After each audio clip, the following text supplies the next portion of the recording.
Yo, what's up Pinas? This is Don Juan TV. Nandito tayo ngayon sa Quezon City. May pinikap lang akong cake.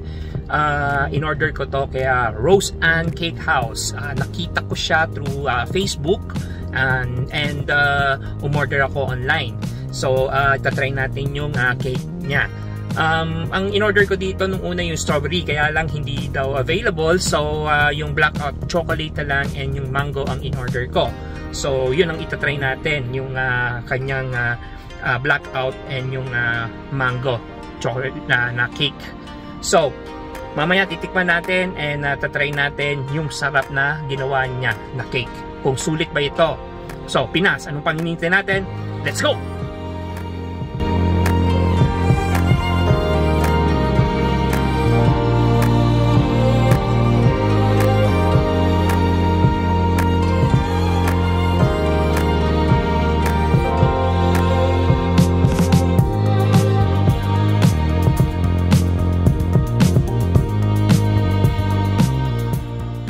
Try natin tong ito, lava cake ba to? O dark? Oh my god.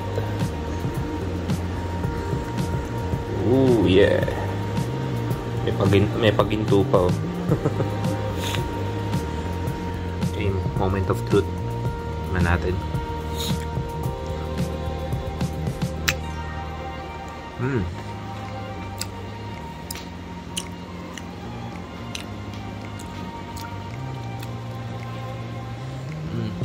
Dark chocolate, masarap, soft,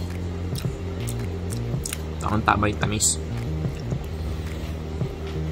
Sa mga chocolate lovers dyan, saktong-sakto to para sa inyo. Sarap.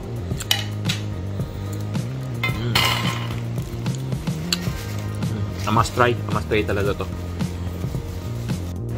Next, try natin to mango flavor na cake.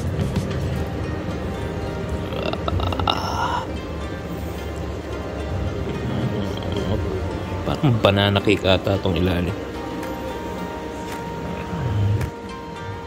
Okay. Kita niyo yan. Perfect bite yan.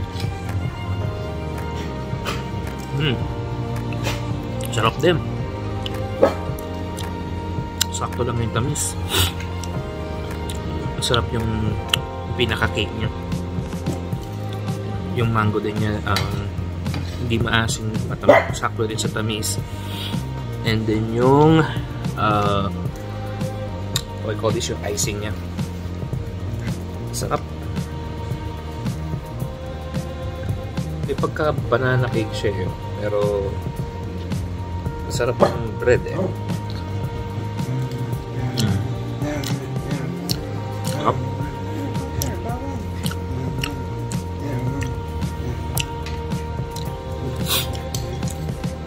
So, Kapinas, ano pa hinihintay nyo?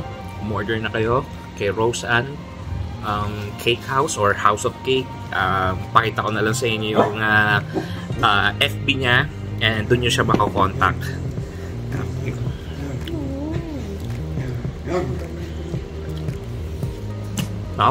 Kaka-addict. Last bite dito sa chocolate. Kasarap din. Kaka-addict. Yung boat cakes nakaka-addict. What more siguro kung na-order ko yung strawberry, no? So, Pilipinas, thanks for watching. Peace.